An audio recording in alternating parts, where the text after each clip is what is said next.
What's going on, everybody? This is Quillen Black, and this right here is called Market Structure 2.0. Okay, so this right here is an overall update from the previous video, Market Structure 1.0, which is what I did last year actually, but I'm just gonna get a little bit more in depth with how market structure runs and what to look for inside the actual market. Okay, so as we know, market structure itself, we have our normal uptrend, which has key points, higher highs, and higher lows. Okay. And we have our overall downtrend, which has lower highs and lower lows. Okay.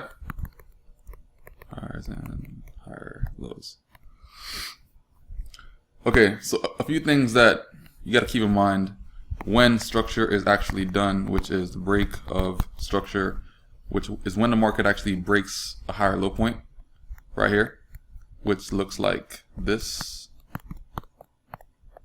When the market breaks a level of support, it creates two bearish candles, which pretty much closes over that level of support, which is based off this time frame, which means that if this is based off of H1, then structure has to be doing this to actually break that point on H1. Okay, if I see this kind of move around M30 chart, that's invalid.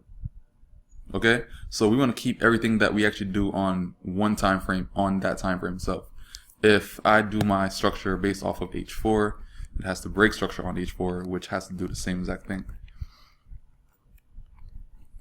Okay, and this video right here is definitely after Fibonacci for a reason itself, because Fibonacci does play a major part in structure itself. Some other variations that can actually happen in structure also that people fail to realize, that the market doesn't always have to create higher highs and higher lows, right?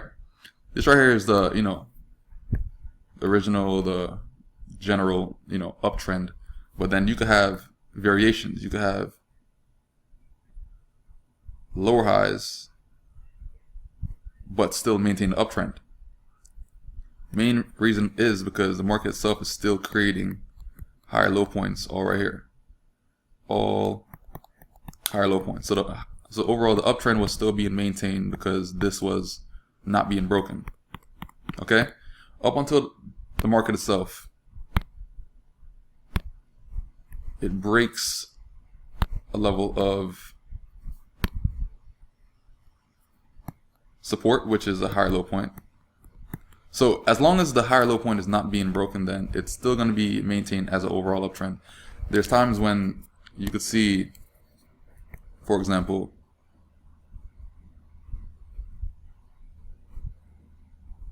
this right here is a descending triangle in an overall uptrend. Do you know why?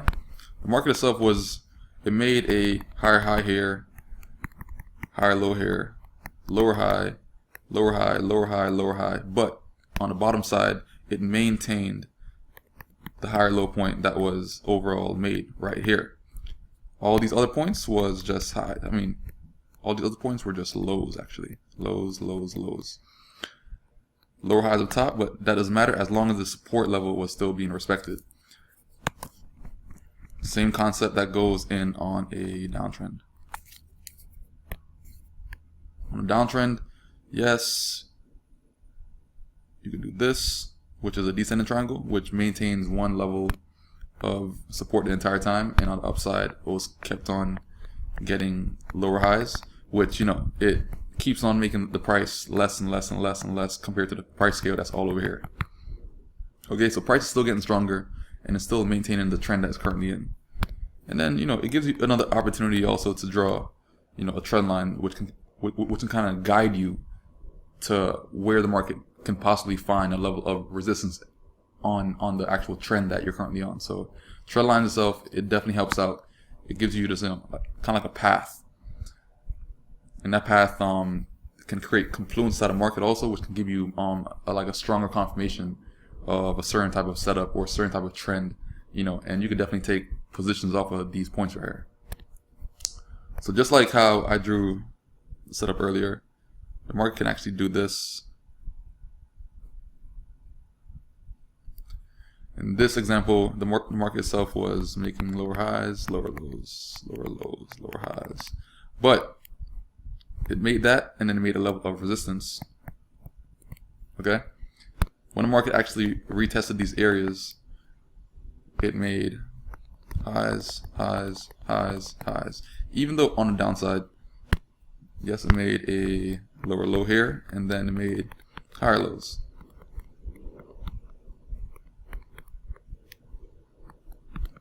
But the downtrend was still being respected because no lower high was broken, which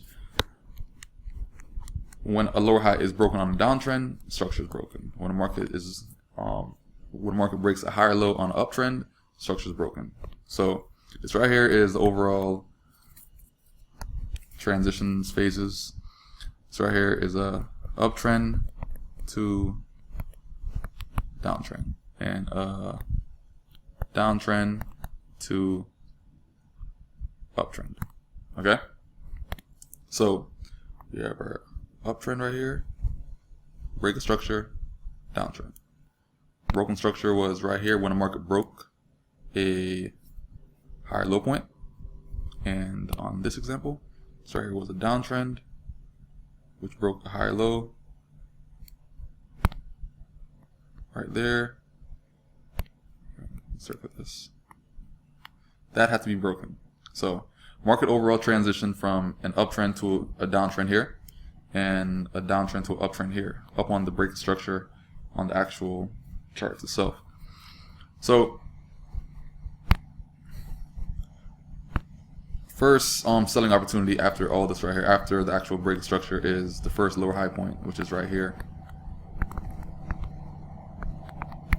First lower high point after the break structure. After. Okay? The first buying opportunity after the break structure on the downtrend is the first higher low point after the break structure. Alright? So remember to keep in mind, just keep things on the same time frame that you're actually analyzing on. That's the only way that it can actually be valid. So yeah, it's definitely a lot of things that you can take in consideration when you're actually applying structure itself. This video, also like I mentioned before, is after Fibonacci for a reason, because when we're actually measuring our retracements, the market itself can retrace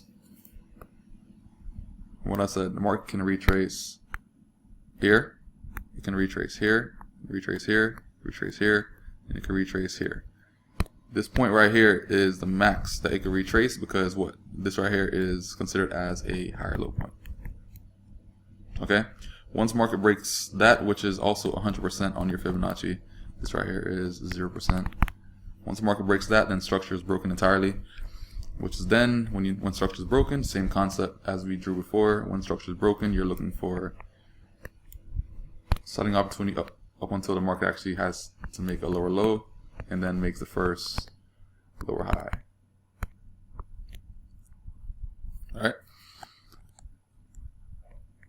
So yeah, you're literally using fibs on every single portion of this entire thing.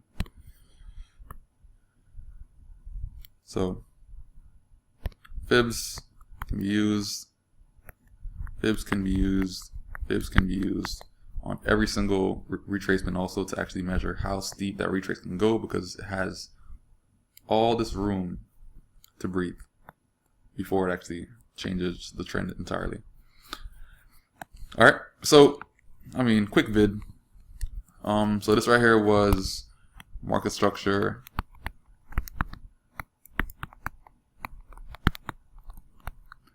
(2.0) by Q.